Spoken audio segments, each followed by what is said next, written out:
This is your weekly rundown of episode Revenant, week 14, starting on January 7th. Week 14 sees the release of Act 3 of episode Revenant, where Guardians will be tasked with storming Vickrell's vampire-inspired castle in the exotic mission Kell's Fall, with a new Void exotic shotgun Slayer's Fang as the prize. This act will also see the last two weapons added to the loot pool, the Stasis lightweight frame scout rifle Red Tape, and the Stasis aggressive frame rocket launcher Heretic's Feather.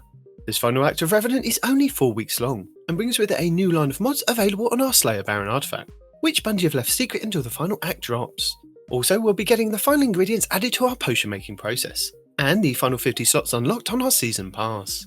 For a weekly Pinnacle reward, Act 2 of episode Revenant brought with it the Tomb of Elders, and Contest of Elders over in the Last City, which can be accessed after you complete the initial steps of Act 2. Also available for a weekly Pinnacle is the Salvation Jade raid, over in the Pale Heart, and new dungeon Vesper's Host, which can be found over on Europa, with the exotic sniper rifle Icebreaker up for grabs. And as a reminder, the Grandmaster Nightfall catch-up node is available, giving Guardians the opportunity to complete their Conquest seal for this episode. Also, with this node being available, this will give Guardians the opportunity to jump ahead and complete the rest of Act 3's Nightfalls. These being the Battlegrounds Behemoth on Nessus on week 15, January 14th, and the Illuminati in the Pale Heart on week 16, January 21st, 2025. Or conversely be able to complete Act 1 and 2's Grandmasters, which are now not available. Lightblade on the Throne World, Proving Grounds on Nessus, Heist Battlegrounds Moon, Arm Stealer on the EDZ, Birthplace of the Vile on the Throne World, and the Inverted Spire on Nessus. Over in the Last City we have Onslaught Salvation, which can be accessed after you complete the initial steps of the opening act of Revenant. This new version of Onslaught brings with it new defences, 3 new mats, and new enemies to fight. You can select from Widow's Court, Eventide Ruins, and Kell's Grave, either normal or expert. Also, the original Onslaught has been updated to include some of the new additions. Located in the Vanguard playlist, the featured Onslaught map this week will be Vostok, with the Siege Hook Ogre kicking off the boss rotation.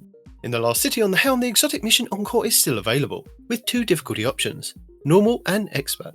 Also, from episode Echoes, we have the 3 new Battleground activities, Delve, Conduit, and Core, with Enigma Protocol and Breach Executable.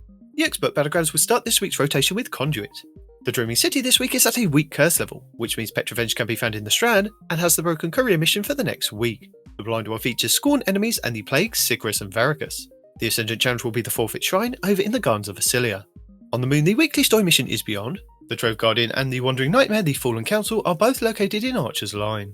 Nightmare hunts Fogoth, Fear, Crota, Despair, and Fanatic Insanity. The Altars of Sorrow will start this week's rotation with the Nightmare of Tanix and the Apostate Sniper.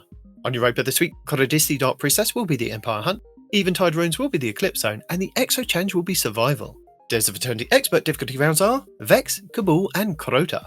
The Scatterhorn armor set and the Perfector's armor set will be available in Days of Eternity with Weapon Set 2. Scathelock, Extraordinary Rendition, Brass Attacks, Threaded Needle, Code Duello, Imperial Needle, Far Future, Honor's Edge, Distant Terminus, Interference 6, Shepherd's Watch, and Annual Skate. The Witch Queen weekly story mission is The Arrival, Altar of Reflection's Choice, and Altar of Reflection's Pact. The Wellspring activity will start the week on attack, with the Kinetic Bow, Feltar Diddle, and Borragon Hive Knight as the boss. The Lightfall weekly mission is Breakneck, the Partition mission will be Backdoor, and the Vex incursion will be Zephyr Concourse. In the Pale Heart, the exotic mission Dual Destiny is still available for teams of 2 Guardians, where you can farm the mission to earn as many new prismatic exotic class items as you like. The final straight cooperative focus campaign mission this week will be Descent. The 12 Guardian Match-Made Excision mission is also available next to the race for a weekly Pinnacle, with the Grandmaster version granting the Ergo Sum Catalyst and an Ascendant Shard. The Salvation Jade raid challenge this week is the 4th encounter, Verity, called Varied Geometry.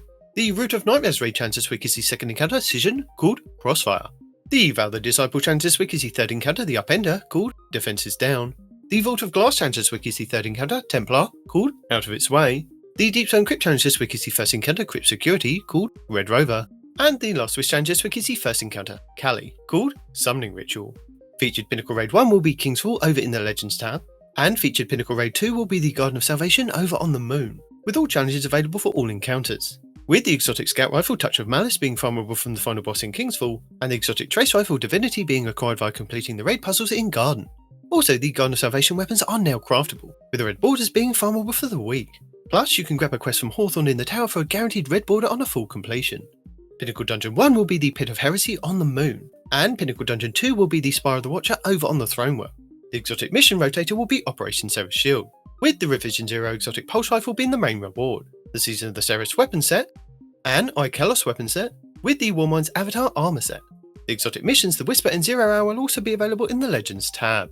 This week's challenges are Fortress 1, Fortress 2, Europa Activities, Last Rites, Dark Shadows, Darkest Nightfall, and 2 classified challenges. Lost Sectors Tuesday K1 Revelations on the Moon, Wednesday Battleground Wishes on the Dreaming City, Thursday Chamber of Starlight on the Dreaming City, Friday The Quarry on the EDZ, Saturday Excavation Site 12 on the EDZ, Sunday The Broken Deep in the Power Heart, and Monday The Blooming Deep in the Power Heart.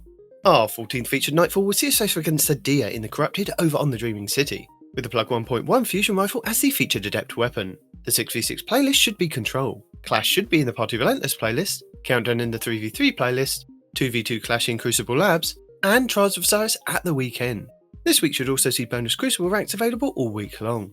Still available is the Destiny 10th Anniversary in-game celebration event, plus if you haven't already it's worth dropping in to see the Gunsmith, as he has a curated set of weapons available. And don't forget to keep an eye on Zer this Friday at Reset to see if he's offering another chance to grab a random rolled exotic class item for 41 strange coins. And that's it for the 14th week of the Final Shape episode Revenant. Thank you for watching, Allons-y.